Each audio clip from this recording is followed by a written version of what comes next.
yaitu Bapak dan saudara-saudara semuanya. Pada malam hari ini, Ibu Bapak dan saudara-saudara semuanya melakukan puja bakti Pusaka Bulan Gelap. Tentu ini merupakan sebuah kebanggaan tersendiri, karena tidak semua wihara itu kemudian melakukan puja bakti pada saat bulan purnama maupun bulan gelap. Seperti di Sri Lanka sendiri, umat-umat melakukan puja bakti. Sebenarnya puja bakti pun tidak ada kalau di Sri Lanka. Dalam tradisi Sri Lanka itu tidak ada puja bakti. Kalau bulan purnama, apa yang mereka lakukan itu hanyalah melaksanakan sila, 8 sila sepanjang hari, dari pagi sampai jam 6 sore, dari jam 6 pagi sampai jam 6 sore. Kalau mau lanjut, mereka akan menginap di wihara, tapi lebih sering umat-umat itu hanya menjalankan sila selama seharian, tidak selama 24 jam. Selama hari Posata di bulan purnama di Sri Lanka diliburkan dan menjadi libur nasional. Kemudian biasanya toko-toko itu umumnya tutup, tidak dibuka pada hari Posata. Mereka menjalankan sila di wihara, mendengarkan Dhammadesana, meditasi, dan juga ada puja biasa. Akan tetapi model kebaktian seperti yang kita miliki di Indonesia semacam ini di Sri Lanka itu tidak dikenal. Tidak ada acara baca parita, tidak ada acara seperti namaskara segala macam begitu, tidak ada sama sekali. Saya tidak tahu apakah budaya semacam ini, kebaktian semacam ini dilakukan di negara-negara Buddhis lain seperti Thailand, kemudian Burma, ataupun di tempat lain. Ini adalah bagian dari budaya, bagian dari cara kita untuk meningkatkan keyakinan kita, meningkatkan praktek kita, meningkatkan bagaimana nilai-nilai spiritual itu bisa tumbuh dan berkembang dalam diri kita. Ini adalah upaya yang kita lakukan dengan harapan kita semuanya semakin mampu menjalankan, memahami ajaran Sang Buddha dalam kehidupan kita semuanya. Oleh karena itulah Ibu Bapak dan saudara-saudara semuanya, kita ketika melakukan puja bakti semacam ini, kita semuanya diharapkan untuk melakukan puja bakti dengan sebaik-baiknya, karena tujuannya adalah bagaimana agar batin kita ini bisa menjadi lebih tenang, bisa menjadi lebih damai, bisa menjadi lebih bahagia. Nah, Ibu Bapak dan saudara-saudara semuanya, bertepatan dengan malam hari ini juga, selain kita mengadakan kebaktian Pusaka dengan cara membacakan Parita Manggala, malam hari ini kita semuanya juga membacakan Parita Awamanggala. Ini nama mendiangnya ya, laki-laki atau perempuan ini? Ya, untuk mendiang Bapak Ing Huat, atau pokoknya toko 88.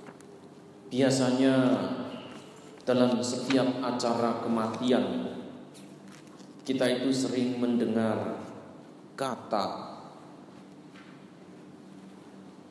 yang selalu dibaca pada saat acara kematian. Kalau ada biku, biasanya bikunya akan pegang jubah, pegang kain putih. Kalau memang ada kain putih yang biasanya disediakan, ditaruh di peti mati. Kalau di Sri Lanka sendiri, biasanya para biku tidak memegang kain putih itu, tapi umat yang memegang kain putihnya, dan bikunya kemudian akan membacakan kata anicca wata sangkara upata wayatamino upacitwa nirujanti tesang wupa samusuku. Itu yang kata yang biasa dilakukan, biasa dibacakan pada setiap acara Awamanggala. Nah, ibu bapak dan saudara-saudara semuanya, sebenarnya kata ini berawal dari momen ketika Sang Buddha itu wafat, dan kata ini dibacakan oleh Bante Anuruddha. Kata ini mengingatkan kepada kita semuanya bahwa tidak ada satupun fenomena di dunia ini yang sifatnya bisa bertahan terus-menerus. Sekalipun upaya telah dilakukan, sekalipun berbagai macam usaha telah dilakukan dari zaman dahulu sampai zaman sekarang, belum ada orang yang sukses untuk bertahan hidup. Apapun itu alasannya, tidak ada satupun manusia yang mampu bertahan hidup untuk selamanya. Sekalipun berbagai macam obat-obatan, sekalipun berbagai macam teknik itu telah diciptakan, dibuat, namun tidak ada satupun yang kemudian mampu sukses untuk menyelamatkan kehidupan dari kematian. Setiap makhluk yang terlahir, dia akan mengalami kematian. Setiap makhluk yang terlahir pasti akan mengakhiri kehidupannya. Tidak ada satupun yang kemudian bisa terbebas. Tidak ada satupun yang kemudian bisa terlepas dari kematian. Nah, oleh karena itu acara-acara duka, acara-acara Awamanggala, tujuannya itu sebenarnya adalah mengingatkan kita semuanya yang masih hidup bahwa setiap saat kita itu akan juga dapat giliran untuk mati. Jadi kita hidup ini tujuannya apa? Nunggu gilirannya mati sebenarnya. Bukan untuk memperpanjang kehidupan, tetapi nunggu gilirannya mati, karena kita masih belum tahu kapan giliran kita. Saya masih ingat, kalau di kampung itu kalau ada kematian, bapak saya pasti hadir, karena bapak saya itu termasuk salah satu anggota masyarakat yang paling senior, anggota masyarakat yang paling tua. Ketika menghadiri acara kematian begitu, ada yang selalu jahil, selalu bertanya kepada bapak saya, "Mbah, sudah daftar belum?" Maksudnya itu daftar untuk meninggal.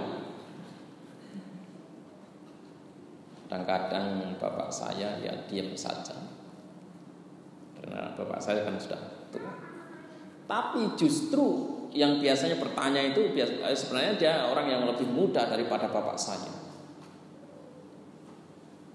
Justru orang yang sering bertanya itu sudah mati mungkin 10 tahun yang silam. Bapak saya sampai sekarang itu masih hidup. Nah, oleh karena itulah ibu bapak dan saudara semuanya, sekalipun ibu bapak dan saudara semuanya masih muda, sekalipun ibu bapak dan saudara semuanya masih kuat, sekalipun ibu bapak dan saudara semuanya merasa bahwa kehidupannya itu masih jauh ke depan, tapi ibu bapak dan saudara semuanya tidak bisa memprediksi besok, lusa, atau kapan akan meninggal. Sang Buddha sekalipun memahami dan memprediksi kehidupannya itu 3 bulan sebelum meninggal, sebelum wafat. Kalau dalam tradisi keluarga kami, biasanya 3 bulan sebelum keluarga kami meninggal, itu umumnya tahu kalau dalam tradisi keluarga kami. Bahkan pernah ada satu kakek kami itu sedang sakit. Kemudian dia bekerja membersihkan seluruh lingkungan rumahnya. Waktu itu bapak lewat. Kemudian bapak bilang, "Oh, karena itu adalah pamannya bapak.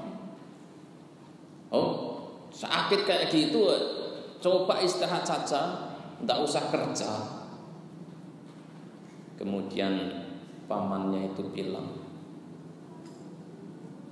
"Ya besok kalau anak cucu kumpul, mereka bisa duduk di mana saja dengan enak." Jam 4 pagi omnya itu meninggal. Kalau yang papanya mama atau bapaknya mama itu 3 bulan sebelum meninggal semua anak-anaknya dikumpulkan terlebih dahulu, dibilangin ya waktunya sudah dekat.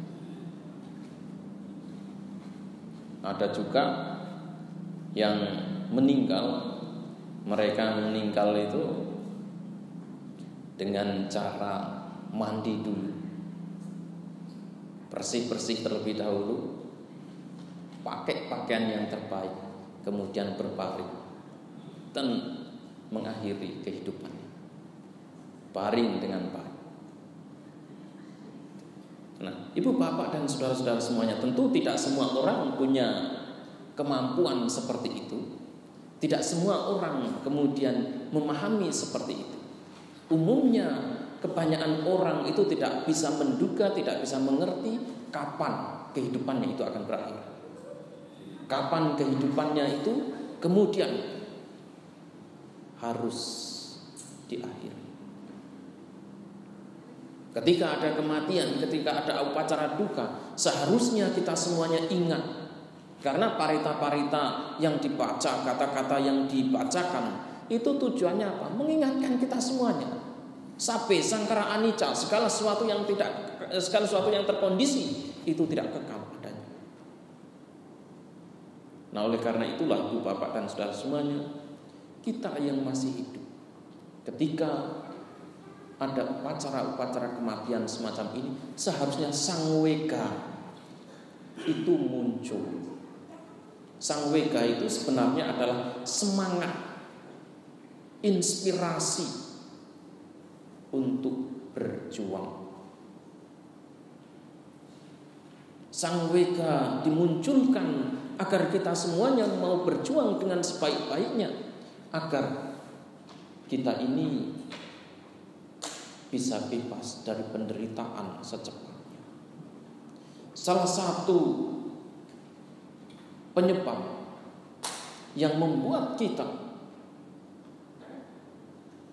terus menderita, terus terlahir kembali, itu karena kita semuanya tidak sanggup untuk memahami adanya perubahan itu sendiri. Ketika ibu bapak dan saudara semuanya tidak mampu memahami anicca, tepat saat itu pula ibu bapak dan saudara semuanya tidak akan sanggup untuk memahami apa yang disebut duka. Tepat saat itu juga ibu bapak dan saudara semuanya tidak akan sanggup memahami apa yang disebut sebagai anatta. Banyak umat yang mengatakan bahwa mereka sanggup memahami anicca, sanggup memahami duka, tetapi mereka sangat sulit untuk memahami anatta. Tidak memungkinkan. Anicca, duka, dan anatta itu adalah satu kesatuan yang tidak mungkin dipisahkan. Perubahan, penderitaan maupun tanpa inti itu adalah satu kesatuan. Kalau satu dipahami, yang lain pasti dipahami. Tidak mungkin tidak. Kalau ibu bapak dan saudara semuanya mampu memahami anicca, sudah dipastikan duka akan berhenti, anatta akan dipahami. Demikian juga seandainya ibu bapak dan saudara semuanya memahami duka, anicca pasti dipahami, anatta juga dipahami. Atau ketika ibu bapak dan saudara-saudara semuanya memahami anatta, sudah dipastikan ibu bapak dan saudara semuanya memahami anatta dan duka. Kebanyakan orang merasa sulit untuk memahami anatta, merasa mudah untuk memahami anicca, itu sebenarnya hanya karena pengetahuan intelektual, berpikir secara logis, tidak lebih dari itu. Mengapa anatta itu ada? Anatta bisa ada karena segala sesuatunya itu terus berubah, dan kita tidak sanggup untuk menghentikan perubahan tersebut. Kita tidak mempunyai kekuasaan, kita tidak mempunyai hak untuk menyetop perubahan. Contoh, perasaan yang menyenangkan muncul kemudian berubah menjadi perasaan yang tidak menyenangkan. Atau perasaan yang netral muncul kemudian berubah menjadi perasaan yang tidak menyenangkan ataupun menjadi menyenangkan. Kita tidak selamanya bisa mampu mengontrol perasaan itu, bahwa setiap waktu kita akan bahagia, bahwa setiap waktu kita akan terus menderita. Kita tidak punya kekuasaan, kita tidak punya kemampuan untuk bekerja di situ. Ketidakmampuan kita untuk mengendalikan, ketidakmampuan kita untuk mengontrol, itulah yang disebut sebagai anatta. Nah, ibu bapak dan saudara-saudara semuanya, oleh karena itu ketika ibu bapak dan saudara semuanya sanggup untuk melihat anicca, sanggup untuk memahami anicca, anatta itu pasti dipahami.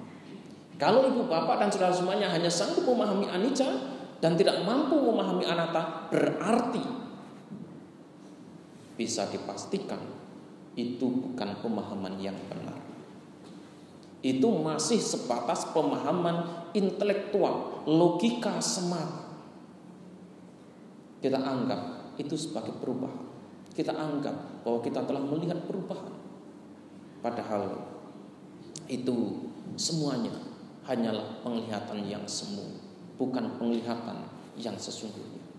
Bukan pengamatan, bukan pengetahuan yang muncul dari praktek, tapi pengetahuan yang muncul dari kemampuan kita berpikir secara logis. Nah, ibu bapak dan saudara-saudara semuanya, di sini Sang Buddha mengatakan, di sini dikatakan bahwa anicca wata sangka, segala sesuatu yang terkondisi itu tidak kekal adanya. Upada wayatamino, upada wayatamino, muncul kemudian timbul, muncul kemudian tenggelam. Upacitwa nirujanti, setelah timbul kemudian dia akan lenyap. Tesanggupa samusuko, siapapun padamnya bentukan-bentukan adalah kebahagiaan. Nah, di sini sebenarnya apa yang dimaksudkan itu adalah ketika kita sanggup melihat segala sesuatunya itu berhenti secara total, tidak ada penderitaan. Ketika kita mampu melihat bahwa anicca pun berhenti, semua proses itu berhenti, di situ tidak akan ada duka. Dan itulah sebenarnya yang disebut sebagai nibbana. Nah, ibu bapak dan saudara-saudara semuanya, tentu ibu bapak dan saudara semuanya perlu melihat sendiri di dalam diri ibu bapak dan saudara-saudaranya bahwa semuanya itu berhenti. Bukan hanya karena kita berpikir, bukan hanya karena kita diceritain orang, bukan hanya karena kita telah membaca buku, tetapi kita melihatnya sendiri dalam diri kita masing-masing. Bagaimana ketika semua sangkar, semua yang terkondisi itu berhenti. Bagaimana semua batin dan jasmani itu berhenti. Disitulah kedamaian itu terjadi.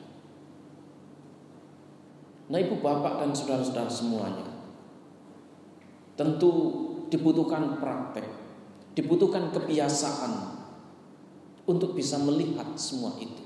Sebenarnya berhentinya sangkara itu selalu terjadi dalam diri kita, selalu ada dalam diri kita. Tetapi karena ibu bapak dan saudara semuanya tidak pernah mau melihat ke dalam, ibu bapak dan saudara semuanya selalu cenderung untuk melihat keluar, sehingga padamnya sangkara itu tidak pernah terdeteksi. Padamnya penderitaan itu tidak pernah terlihat. Begitu ibu bapak dan saudara semuanya melihat untuk pertama kalinya, ibu bapak dan saudara semuanya menjadi bingung. Ibu bapak dan saudara semuanya menjadi heran, apa yang barusan dialami. Sebenarnya semua itu ada. Nibbana yang dikatakan sebagai tujuan tertinggi agama Buddha itu selalu ada dalam kehidupan kita, tidak jauh dari kehidupan kita, selalu termanifestasi dalam kehidupan kita. Tetapi karena kita tidak memiliki sati, kita tidak memiliki kesadaran, dan ketika sati itu tidak ada, disitulah yang disebut sebagai awija sebenarnya. Awija itu artinya tidak memiliki pengetahuan. Tidak ada pengetahuan. Tidak ada pengetahuan tentang apa? Tentang diri sendiri. Tentang bagaimana batin dan jasmani itu berproses.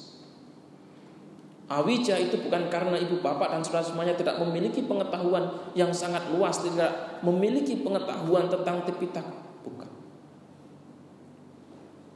Ketika ibu bapak dan saudara semuanya memiliki sati, mampu melihat ke dalam diri, mampu melihat bagaimana batin dan jasmani itu berproses, sebenarnya disitulah ada yang disebut kebijaksanaan. Itulah yang disebut sebagai panya.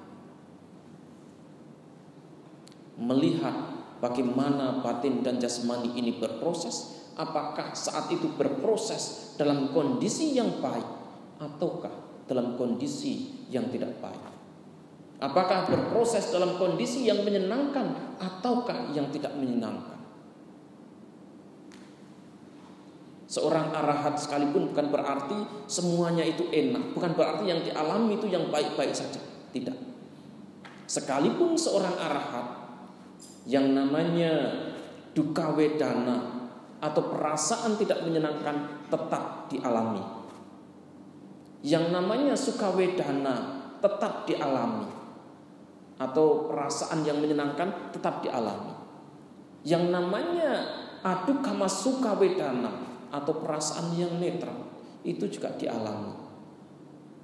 Bedanya dengan orang-orang biasa, seorang arhat sanggup mengendalikan indrianya, sanggup melihat semua itu.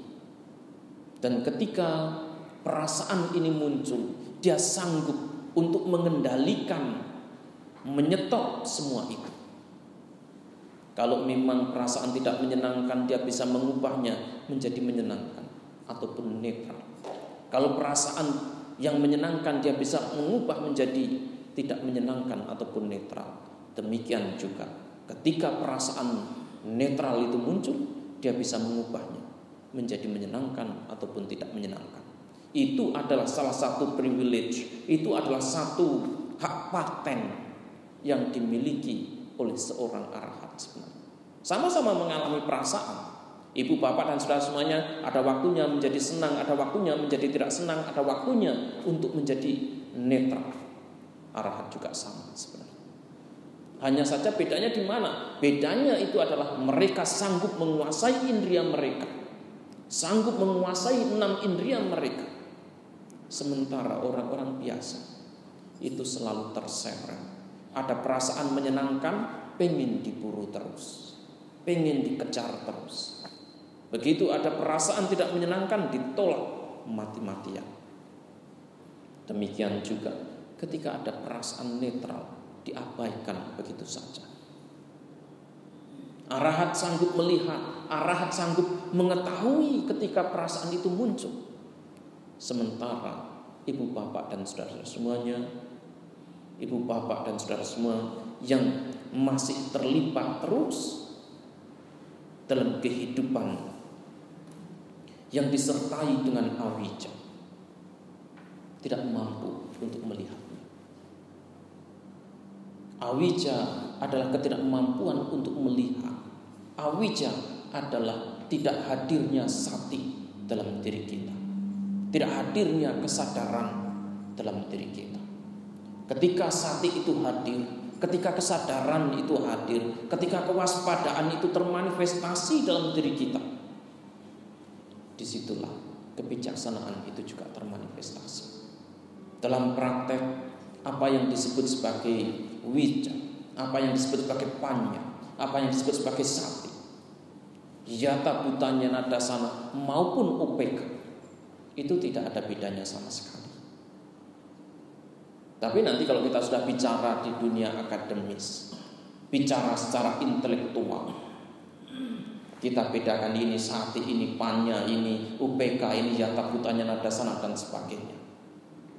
Tapi kalau kita sudah bicara soal praktek, memahaminya dari sisi praktek, apakah itu disebut panya ataukah UPK? Apakah disebut sebagai yata butanya nadasana ataukah sati? Tidak ada bedanya sama sekali. Semuanya termanifestasi, menyatu menjadi satu kesatuan yang tidak bisa terpisahkan. Nah, ibu bapak dan saudara-saudara semuanya,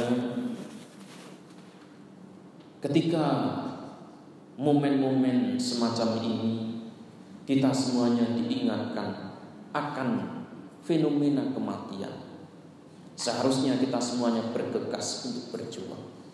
Seharusnya kita semuanya berjuang secepat mungkin agar kita semua bisa bebas dari penderitaan.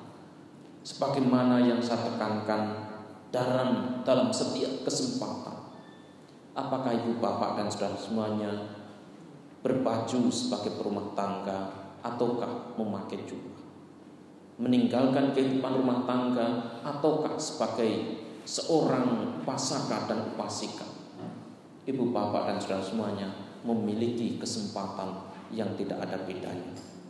Ibu bapak dan saudara semuanya memiliki kesempatan untuk berjuang dengan sungguh-sungguh demi terbebasnya diri dari penderitaan dalam kehidupan sekarang ini. Yang namanya praktek, apa yang diperhatikan, apa yang diamati, itu hanyalah indria kita. 6 landasan indria, mulai dari mata, telinga, hidung kita, kemudian bagaimana lidah, bagaimana sentuhan yang muncul dalam kulit dan juga pikiran. Oleh karena itu sepanjang ibu bapak dan saudara semuanya memiliki 6 landasan indria ini, selama itu pula ibu bapak dan saudara semuanya memiliki kesempatan untuk praktek mengamati 6 landasan indria, melihat bagaimana 6 landasan indria ini berproses, tidak membutuhkan ibu bapak dan saudara semuanya untuk tinggal di wihara, untuk memakai jubah seperti ini.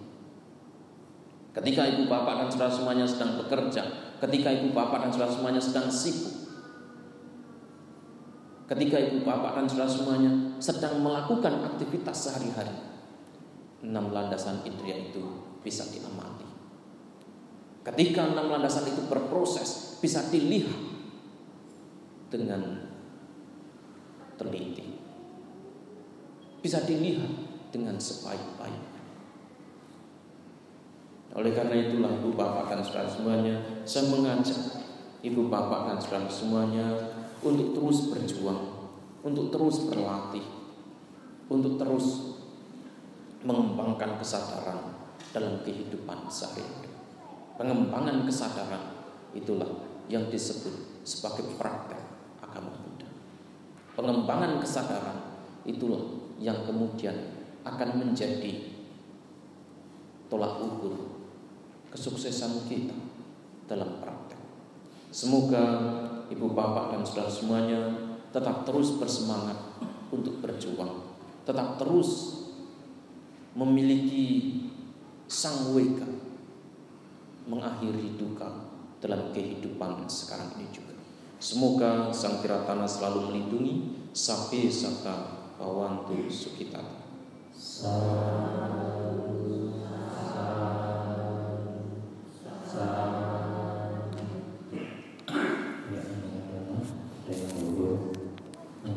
Selanjutnya kita masuk sesi tanya jawab. Pada malam ini mungkin kita berikan 2 pertanyaan.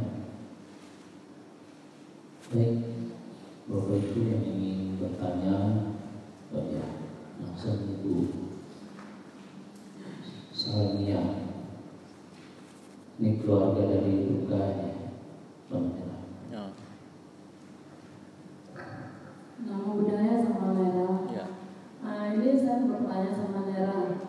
4 bulan yang lalu mertua saya kan meninggal. Oke. Sudah itu ini kan menyusul anak tertuanya. Dan menurut besan saya, kalau hari Kamis sama hari Selasa meninggal itu kita tidak boleh makan mie katanya.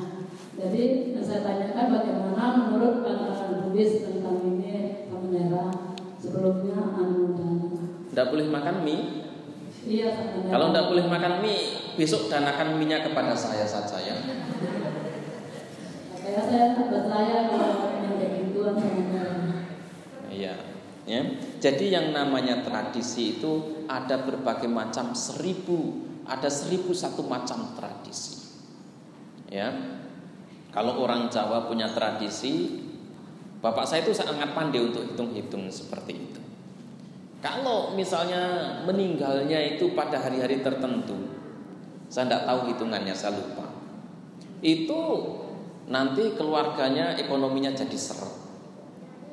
Ada kalau meninggal pada hari tertentu, kemudian ada halangan inilah, halangan itu, segala macamnya. Tapi kalau kemudian kita perhatikan dengan baik, ya setiap orang, kalau yang namanya keluarga kita itu meninggalnya bisa kapan saja. Dan itu tidak bisa dipastikan. Mau Kamis kah, mau Selasa, mau Rabu dan sebagainya, itu tidak bisa dipastikan. Tapi ini tradisi, ya. Jadi yang namanya tradisi itu adalah sebuah kepercayaan yang dipercaya dari generasi ke generasi, dimunculkan dengan tujuan dengan tujuan mengajarkan sebuah filsafat kehidupan kepada generasi selanjutnya. Saya ambilkan contoh, ya. Saya ambilkan contoh seperti dulu nenek moyang kita, para tetua kita itu selalu bilang bahwa kalau kamu bangun itu jangan bangun didahului oleh ayam. Kalau sampai kamu bangun didahului oleh ayam, nanti rezeki kamu dipatuk oleh ayam. Kan dulu seperti itu nenek kita berpesan. Nah, tujuannya apa? Tujuannya adalah agar kita itu menjadi orang yang rajin, mau bangun pagi-pagi. Lah kalau anak zaman sekarang dibilangin begitu, ya mau dipatok ayam ya biar saja. Lawang saya juga bisa cari rezeki di malam hari. Jadi nenek moyang kita memberikan tradisi karena ada pesan moral. Nah, pesan moralnya ini yang seringkali dilupakan, jarang dipahami oleh generasi selanjutnya. Pokoknya tradisinya begini. Seperti kemarin waktu saya di Tarakan itu, saya menghadiri acara pemakaman. Dan itu adalah acara pemakaman tradisi Tionghoa yang benar-benar berbeda daripada acara-acara yang pernah saya hadiri. Karena keluarga yang meninggal itu bawa bambu, kemudian satu yang paling tua mungkin ya, bawa bambu yang masih utuh kemudian dikasih tulisan, kemudian yang lainnya itu bawa bambu dipotong mungkin sekitar segini, sekitar setengah meter begitu, kemudian dibawa begini, itu dibawa ke makam. Itu satu-satunya tradisi yang pernah saya lihat selain tradisi-tradisi yang lain. Nah, kalau orang tidak paham, orang tidak mengerti, ya pokoknya diikuti, harus begitu, wajib seperti itu. Kemungkinan ini adalah tradisi dari sebuah suku di Tiongkok sana yang dulunya daerah mereka itu adalah daerah yang banyak bambunya begitu. Karena tidak semua Tiongkok itu kemudian banyak bambunya, meskipun dikenal sebagai negara tirai bambu, tetapi bukan berarti semua wilayah Tiongkok itu ada bambunya. Nah, mungkin karena daerahnya itu jauh, kemudian berbahaya segala macam, ya harus bawa potongan bambu. Tujuannya apa? Untuk jaga diri, untuk tidak diganggu oleh orang lain, oleh misalnya daerah-daerah yang kalau seperti kita di Bali begitu, ada daerah-daerah tertentu yang monyetnya banyak dan senang ganggu orang. Di Sri Lanka juga begitu, ada beberapa daerah yang monyetnya itu banyak ganggu orang. Itu. Nah, ini adalah tradisi yang kemudian diturunkan turun-temurun dari waktu ke waktu sampai sekarang pun masih dipraktikkan. Gitu. Sama seperti ibu bapak dan saudara-saudara semuanya, tradisi menjaga abunya para leluhur misalnya, itu kan masih ada sampai sekarang. Di rumah-rumah itu masih banyak abunya para leluhur. Kemudian setiap hari uposata begini disembahyangi. Nah, kalau anak-anak sekarang tidak mau repot, ya dititipkan di tempat perabuan, di rumah abu biasanya. Tidak mau repot jaga di rumah, karena di rumah tidak ada tempat misalnya, tempatnya terlalu sempit, dititipkan di rumah abu. Nah, tujuannya apa? Tujuannya sebenarnya adalah bagaimana agar kita itu diingatkan sehebat apapun kita bisa ada seperti ini karena leluhur kita. Itu tujuannya di situ. Ya, jadi tujuannya sembahyang leluhur, sembahyang apapun itu tujuannya adalah mengingatkan kepada kita bahwa kita ada seperti ini karena adanya leluhur kita. Tanpa adanya leluhur, kita itu tidak mungkin cuman meletus dari batu, itu tidak mungkin. Atau jatuh dari langit, itu juga tidak mungkin. Kita semuanya ada seperti ini karena orang tua kita, karena nenek kita, karena nenek moyang kita. Oleh karena itu, abu itu diadakan, disembahyangi, tujuannya apa? Agar kita itu tidak lupa. Karena kebanyakan kita itu sering kali lupa. Jangankan sudah meninggal, yang hidup aja dilupakan. Ya, yang masih hidup aja dilupakan, apalagi yang sudah meninggal. Ingatnya itu apa? Ketika baru meninggal. Karena kalau tidak diingat, tidak dapat warisan. Itu. Ya, jadi banyak anak-anak yang ketika orang tuanya sudah tua begitu dilupakan. Pokoknya saudara ini yang wajib merawat, saudara itu yang wajib merawat, tidak mau merawat. Tapi begitu meninggal paling duluan minta warisan. Paling duluan cari mana surat surat-surat tanah segala macam begitu. Ya. Nah, oleh karena itulah ibu bapak dan saudara semuanya, seperti tradisi makan mie itu juga, itu ada pesan yang ingin disampaikan sebenarnya. Pesannya apa? Sebenarnya ketika ada orang meninggal, mungkin zaman dahulu itu mie adalah makanan yang paling nikmat. Jangan dipikir di tempat-tempat tertentu mie itu bukan dianggap sebagai makanan yang paling enak. Kalau ibu bapak dan saudara-saudara semuanya di Indonesia bisa makan mie instan itu sebanyak-banyaknya, itu makanan biasa buat ibu bapak dan saudara semuanya. Kalau ibu bapak dan saudara semuanya pergi ke penjaranya Australia, ya, justru mie instan buatan Indonesia itu dianggap makanan paling mewah di penjaranya Australia sampai sekarang itu. Jadi mereka itu sangat mengagumi mie instannya Indonesia. Itu seperti mie goreng atau apapun itu sangat dikagumi, dianggap sebagai makanan yang paling mewah. Kalau mereka dapat itu sudah lupakan semuanya. Itu orang-orang penjara di Australia.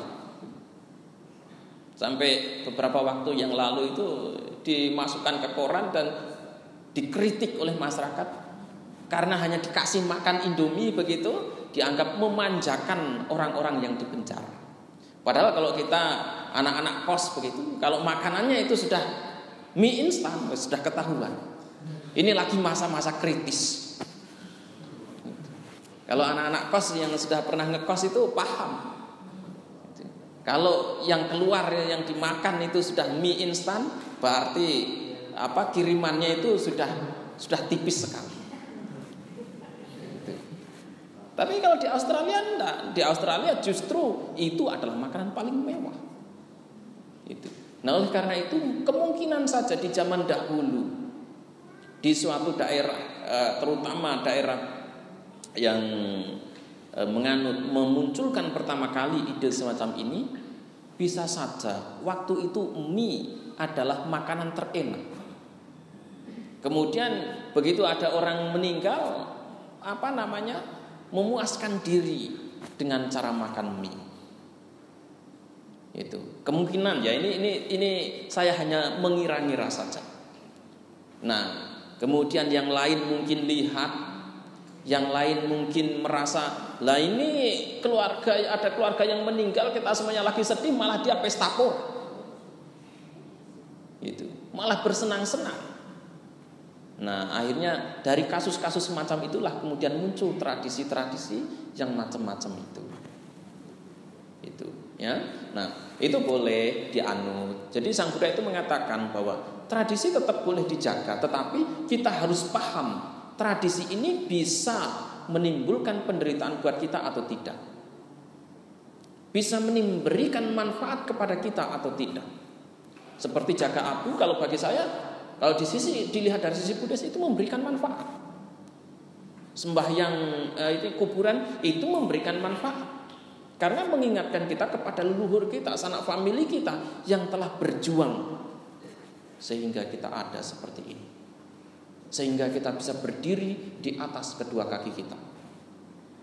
Ya. Jadi kalau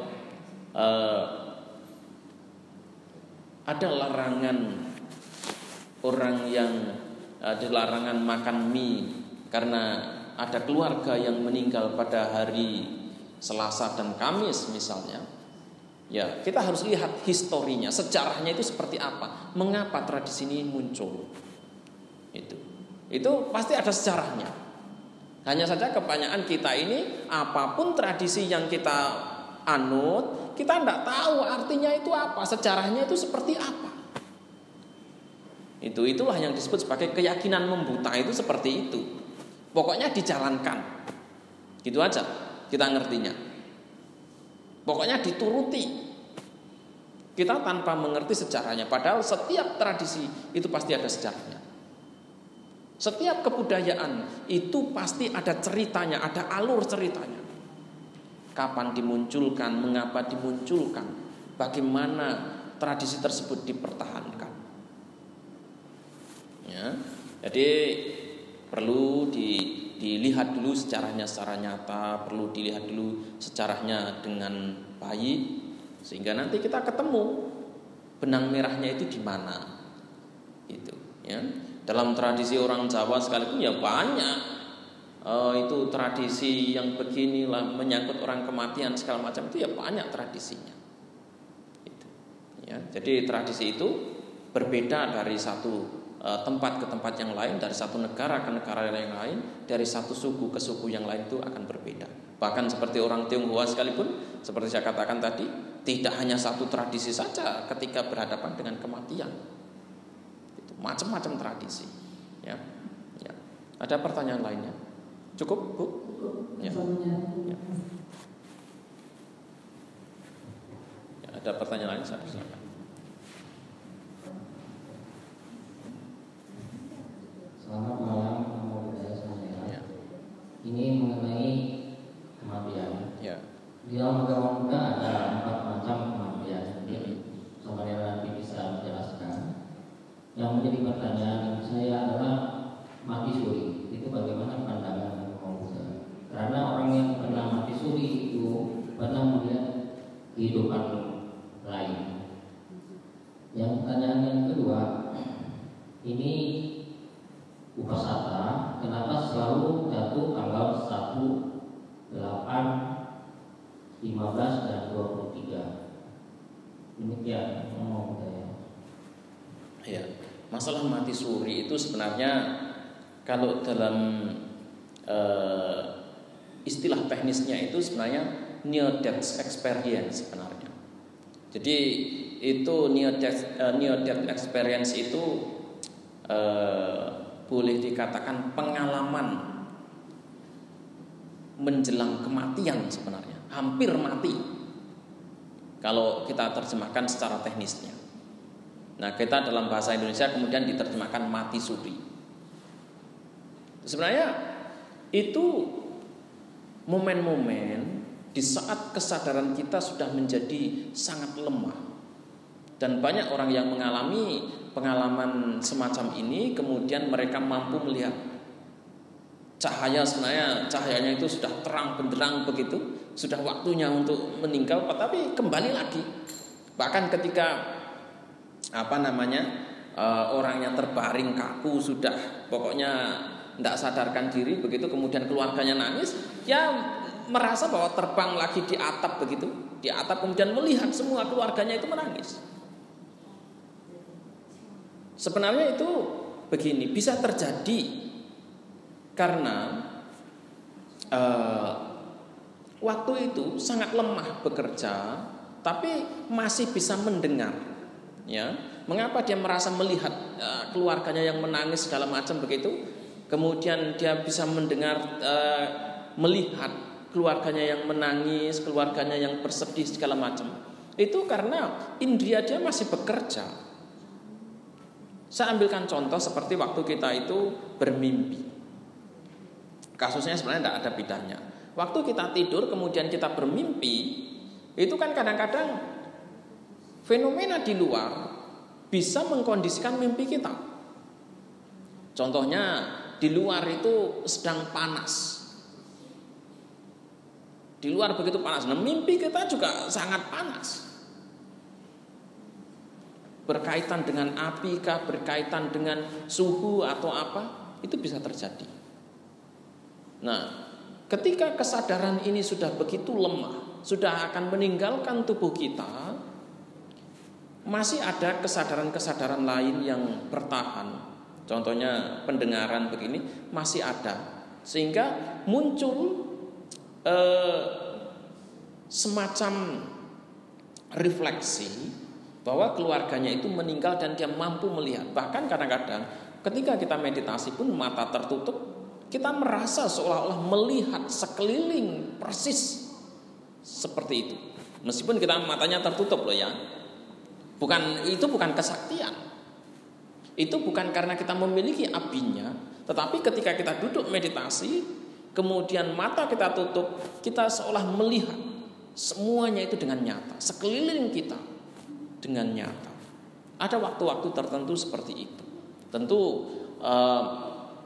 semua itu bukan imajinasi, tetapi bagaimana kesan yang kita dapatkan ketika kita belum tutup mata itu begitu kuat dalam diri kita dan muncul pada saat kita meditasi, sehingga kita merasa bahwa semuanya itu tampak jelas, semuanya itu kelihatan jelas. Nah, pada saat kematian terjadi, kemudian kesadaran kita sudah begitu lemah, kita melihat, mendengar suara tangisan ini, kan ada tangisan yang dekat, ada tangisan yang jauh, sehingga mampu menimbulkan refleksi dalam kesadaran kita. Keluarga kita seolah-olah terlihat seperti itu. Jadi itu yang disebut sebagai near death experience. Kalau secara teknisnya itu disebut near death experience. Ya. Nah, di situ sebenarnya ya bisa saja terjadi kepada siapa saja. Ya, saya pernah bertemu dengan orang di Bangka sana. Dia itu sangat menyayangi istrinya, begitu sayang pada istrinya, depresi berat karena istrinya meninggal. Dia pernah suatu ketika sudah mengalami hampir seperti meninggal begitu. Sebenarnya dia merasa bahwa dia sudah lihat cahaya yang begitu terang, tapi begitu mau jalan terhalang pintu gerbang aja, terhalang pintu gerbang rumahnya, karena sebenarnya kuburan istrinya itu ada di luar gerbang rumahnya. Itu. Dan sudah dibuatkan lubang juga dia. Lubangnya sudah disiapkan untuk dia sebenarnya. Itu. Nah, kesadaran dia begitu lemah, dia merasa sudah mau meninggal begitu, tapi sulit sekali. Cuman lepaskan begitu saja sulit. Demikian juga pernah terjadi di Sri Lanka juga begitu. Salah satu ada umat yang dia kena kanker. Pernah waktu di rumah sakit itu sudah mendekati momen-momen meninggal begitu. Orang-orang sudah menangis, anak familinya sudah menangis.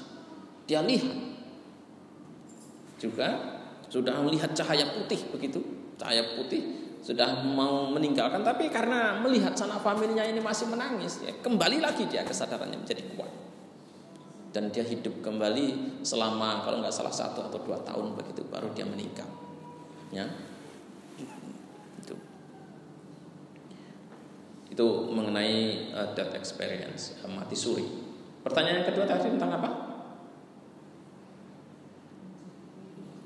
Kenapa uposatha? Ya, oke. Ya, saya ingat. Nah, uposatha itu jatuh, ya. Uposatha itu jatuh pada tanggal 1 dan tanggal 15 utamanya. Itu karena tujuannya apa? Tujuannya itu hanya karena kita mudah mengingat aja. Mau dibuat tanggal 5 ya sebenarnya boleh saja, tidak ada masalah. Tapi karena untuk mengingat lebih gampang, ya, untuk mengingat lebih gampang pada bulan purnama, kalau dulu para biku kumpul. Karena apa? Waktu malam hari ada sinar sehingga orang gampang untuk berkumpul. Gitu. Sebenarnya ini juga bukan tradisi bukan tradisi Buddhis juga. Ini kulturnya masyarakat India, budayanya masyarakat India yang kemudian kita adopsi. Persis seperti Pancasila yang kita kenal, sekarang Pancasila Buddhis itu apakah murni ajaran Sang Buddha? Bukan. Pancasila itu adalah budayanya masyarakat India. Gitu. Jadi Pancasila yang kita kenal sebagai Pancasila Buddhis itu adalah aturan undang-undangnya masyarakat India waktu itu. Kemudian diadopsi, diambil oleh Sang Buddha, kemudian sekarang kita kenal sebagai Pancasila Buddhis. Gitu. Padahal itu bukan inovasi, bukan ciptaannya Sang Buddha, bukan inovasi murninya Sang Buddha itu. Nah, oleh karena itu kalau ibu bapak dan saudara-saudara semuanya hanya menjalankan sila, menjalankan Pancasila, ibu bapak dan saudara semuanya hanya menjadi masyarakat India waktu itu. Ini yang seringkali salah kaprah dipahami. Ketika ibu bapak dan saudara semuanya hanya menjalankan sila saja, memahami sila dengan mempraktikkan dengan sebaik-baiknya, sekalipun semurni apapun ibu bapak dan saudara semuanya menjalankan Pancasila, ibu bapak dan saudara semuanya hanya menjadi bagian dari masyarakat India waktu itu. Ciri khas agama Buddha tidak ada di sini, tidak ada pada pelaksanaan sila itu sendiri. Jadi sekalipun sangat murni, apakah itu sila, apakah Pancasila, apakah itu 8 sila ataukah 227 sila, itu pun murni budaya masyarakat India, bukan ciptaannya Sang Buddha, bukan yang ditemukan oleh Sang Buddha. Oleh karena itu kalau seorang bhikkhu sekalipun dia menjalankan 227 sila dengan murni, dengan baik, itu belum membuat dia menjadi seorang Buddhis yang sesungguhnya. Sekalipun menjalankan Pancasila dengan baik, sekalipun menjalankan 227 wilayah dengan baik, belum membuat dia legal atau bisa layak dikatakan sebagai seorang Buddhis. Dia seorang umat Buddha, apakah dia umat awam ataukah menjadi bhikkhu, baru layak dikatakan sebagai seorang umat Buddha ketika sanggup menjalankan sila ini dalam konteks sila Bata Paramasa. Nah, oleh karena itu setiap sila yang kita jalankan itu harus dipahami dalam konteks sila Bata Paramasa. Sila Bata Paramasa itu merupakan belenggu yang harus dipatahkan nomor 2.